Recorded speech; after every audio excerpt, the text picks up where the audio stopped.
هدف این هست که مسلمانان نه فقط در داخل منزل‌هاشون مسلمانی کنند و یا در مساجد بیان و نمازی بخونند و دعایی بخونند. همه این احکام، همه این در واقع مسائل غیر از اون بعد شخصی و بعد عبادی و بعد خصوصیش بایستی که در اجتماع جاری بشه و بالاترین هدف این هست که اجتماع مسلمانان یک اجتماع دینی و یک جامعه دینی و مبتنی بر اون احکام دینی و قرآنی باشه و اون جامعه یک جامعه ایدئالی است که ان شاء الله با حضور امام زمان و با رهبری امام زمان یک جامعه کامل و یک جامعه غنی از ملاک‌های معنوی و معانی و مفاهیم قرآنی و متعالی در اون جامعه حاکم باشه. این نیست مگر اینکه ما مسلمانان با رشد معنوی، با رشد اخلاقی خودمون بتوانیم خودمون رو، فرزندانمون رو، جامعهمون رو به سمت اون ایدئال و به سمت اون هدف انشاءالله برسونیم. The message of Imam Khomeini, if you want to conclude for all Muslims in all times, perhaps we can say that was this: that Islam is not confined to personal acts of worship in our individual or communities alone. It's not just a personal issue. It's not just related to individual relations within small family, community, mosque, and that it's not that. Islam is far greater, has a far greater message, has a far greater laws and programs to be implemented at the level of the society and much greater levels. So in order to have a true Islamic society, it's not enough for Muslims to just practice Islam in their private lives. It's not enough for Muslims to do prayers, do their fasting and pay their zakat only. The laws of Islam, the values of Islam, the characteristics of relations between individuals and groups in an Islamic society should be realized at a much higher level in the society, and inshallah with the presence of Imam Zaman at a global level, and that would be the conditions of the true realization of the ideal program or plan that Islam has for humanity. بعد از 30 سال من هنوز اون خاطره پشت دیدار با امام رو فراموش نکردم. امام هنوز عزیزترین کسی هست برای من که در واقع من در زندگی داشتم و هنوز هم بعد از سالها هر چند گاهی خواب ایشون رو می‌بینم و ایشون مورد دوست قرار میدم. من تازه میشم هر وقت خواب ایشون رو می‌بینم و من امیدوارم که طعم شیرین این در واقع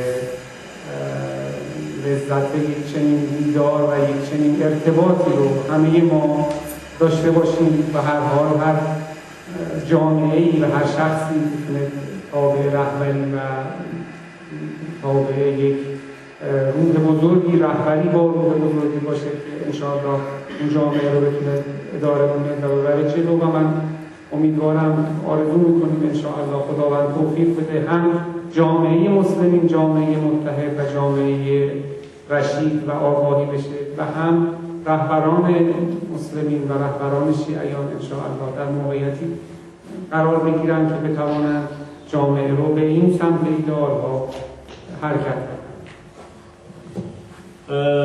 And finally, I just mentioned that that memory that I told you that I had with Imam Khomeini in that small house, in that small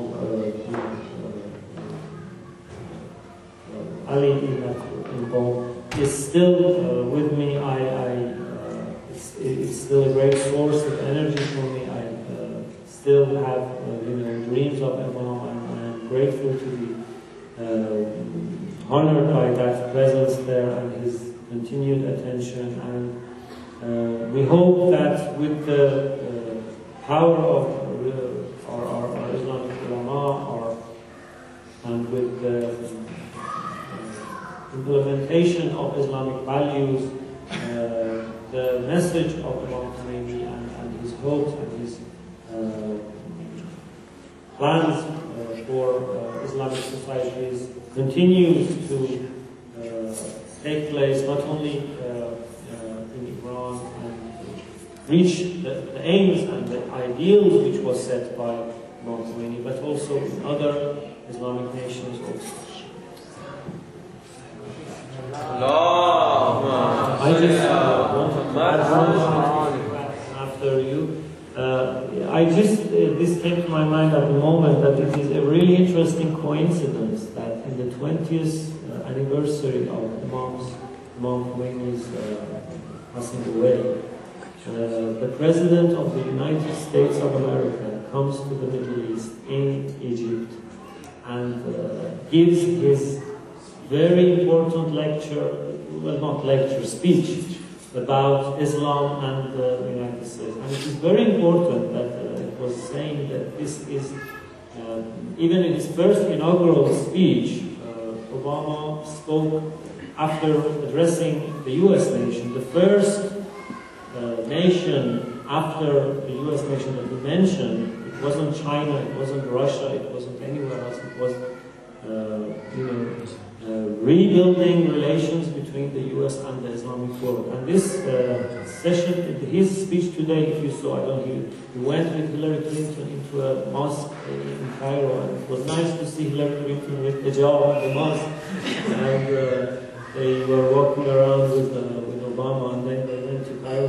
And his speech, well, we make a debate about the details, but the fact that the US president finds it important to address Muslims in this way directly and finds it his top priority in foreign policy is really tells us of what has happened in these 20 years from a state when nobody cared, and Muslims in the world were the weakest, nobody cared about it. There were always images of Muslims in films. It was about in deserts, people walking on camels. There was nothing of importance, nothing of dignity, nothing of worthy of attention even in Western narratives towards the East, towards the Muslim world. And today you see somebody coming here and saying that, being humble in a way. He was saying that we don't want to impose. There was no mention of the kind of rhetoric that was dominant 20, 30, even in the Bush era. We are exporting our democracy. He was clearly saying that you should choose your way, although we share some universal values. So this was a very, I think, important coincidence that in the 20th anniversary of Imam Khomeini's passing away, this speech happened in Cairo. Sorry.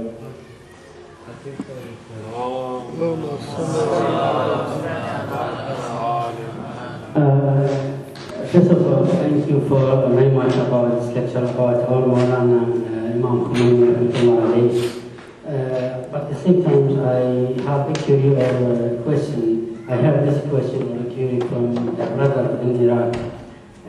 This question, they say that in spite of that Iran or Imam Khomeini, the idea of Imam Khomeini or the government of Iran nowadays is encourage the unity between the Muslims.